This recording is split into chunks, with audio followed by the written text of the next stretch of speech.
What's going on, everybody? Welcome back to my channel. Let's talk Tottenham. Today we're going to be looking at the news, and we got a variety of news today. We've got some interesting news, some good news, some not good news, and some just funny stuff from Lucas Moura, which I feel like that's always something good to throw in here.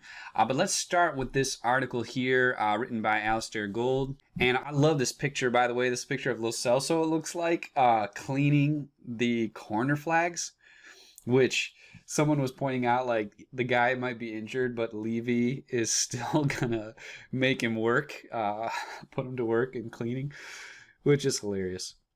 But so this article actually was just posted today. And it's titled, "The Ironic Reason Why Tottenham's Friendly Match on Saturday Against Reading Was Called Off." Spurs were set to play Norwich on Friday, Reading on Saturday, but they called off the game, and here's what Alistair says. Tottenham Hotspur's friendly on Saturday against Reading was called off because the Championship club discovered they had 2 people test positive for COVID-19. Spurs did not have much luck with their friendly plans at the weekend. Mourinho's side were set to play Norwich on Friday at the stadium and then return there 24 hours later to take on Reading.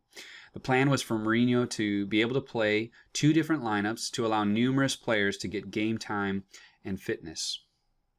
However, when it was revealed that Reading had had 2 positive tests for COVID-19, understood to be Academy Director Michael Gilkes and Argentine loanee Lucas Boye, sorry if I'm messing up those names, the game was canceled.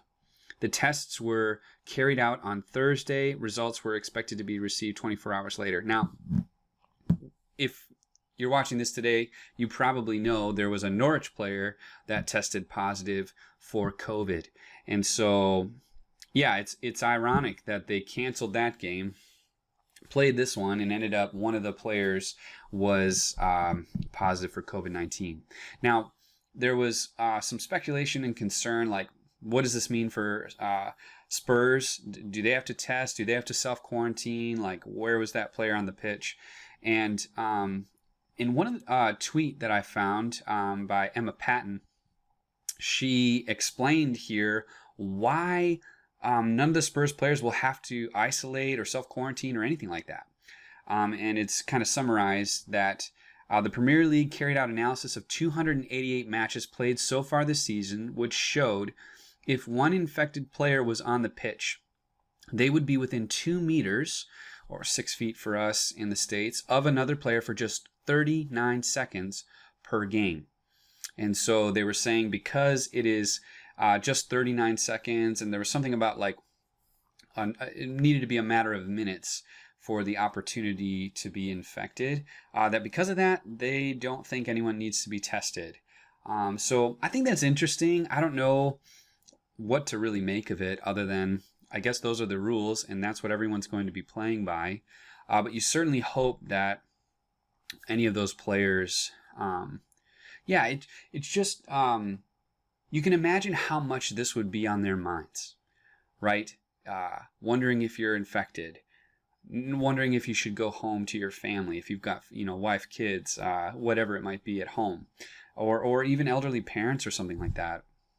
You don't want to take that into your house, and knowing that you've, bumped shoulders or whatnot with these players, I can imagine that really being on people's minds as they play, and I'm sure it'll affect the game in some ways. So we'll see how this continues to unfold as more teams do testing, and I'm sure there will be more positives.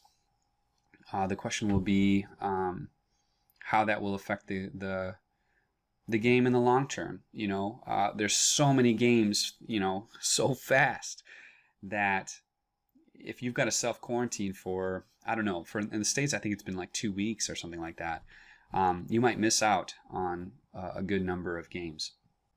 In a bit of fun news, I wanted to point out this video that was put out by BR Football. Lucas Moura takes his Ajax hat-trick match ball everywhere. Kind of funny. And Lucas Moura is a character. He is an eccentric human being. And I think it's fun. I think it's kind of fun to watch. So head over there. I'll put a link in the description down below for all of these articles and tweets and such. But that was pretty funny. And here he's playing cards. Uno. They should have had him play Uno. As you know, that is Spurs game. All right, looking at this next tweet here. The Premier League is back this Wednesday with Man City and the other North London team. And here it is. All the different games, when they'll be played. I'm sad about this, but not too sad. I will not be able to watch the game live on Friday because it's my brother's wedding. And so I will be officiating that. And so we're super excited as a family. But I will be having that on DVR and avoiding social media and everything else in order to try to watch it the next day without knowing what's happening. That would be really hard to do, but I am going to try. And I'm just excited. I can't believe we're finally getting back to see some soccer. It'll be good to watch some live sports that my heart is vested in, that I truly care about. Now into some of the bad news here. There was a report today that Tanganga suffers a back stress fracture, will miss the Man United game. That's at the very least, I think. This was written by Avery Farmer, posted today on the Cartilage Free Captain. It's written here, when Tottenham announced that one of their players was responsible for the only positive of the Premier League's 5th round of coronavirus testing, some internet sleuths guessed that Japhet Tanganga was the affected party because of his alleged absence from training photos. Today, news broke of a real reason for Tanganga sit out training. A stress fracture to his back sometime since the return to training. The story was first reported in the Telegraph, who suggests that Tottenham are optimistic about the timeline for his return, which is, I mean, that's great. He's a young guy. He's been doing so well. He can play in the center. I think he's played on the left. He might have played on the right as well. And I've got a lot of hope for this young guy. I hope that injuries do not keep him sidelined for too long. And again, with the fixtures being so fast, you don't want to miss any time at all. But we might miss him for Man United. I'm sure we'll not see him for a few. But hopefully he recovers quickly. And then two more to just look at. One, I saw this today. Tottenham offer fans chance to appear on live video fan wall. This was written through Sky Sports. And this is interesting. I'm not really sure what to make of it.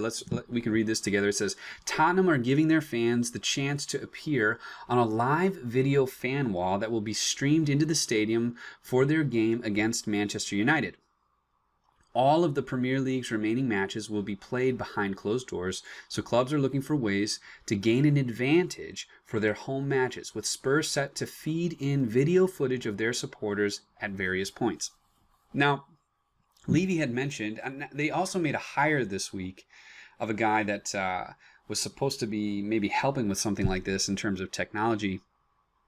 But is this really going to be an advantage? I don't know. And it feels like, I mean, what are they going to do? Like pump, there's going to be no sound, and then all of a sudden, like, fans are going to be screaming over the loudspeakers that like startle everybody. I don't know. It seems interesting. I'm sure it will make more sense on television than it will while being in the stadium. But continue reading. It says fans must enter a competition showing themselves kitted out on the sofa and will be encouraged to react to events in the game as they happen, though no audio will be played into the stadium. Okay, so there it is. So no audio will be played. But even still, what do the silent images do? I'm not really sure. A club statement read, "We are giving supporters the chance to be part of a live video fan wall during our first ever behind closed doors Premier League match against Manchester United on Friday night. Spurs inside is another first for the club, streamed live on our giant video screens in the Stadium Bowl intermittently throughout the match so that the players will know fans are watching and cheering them on.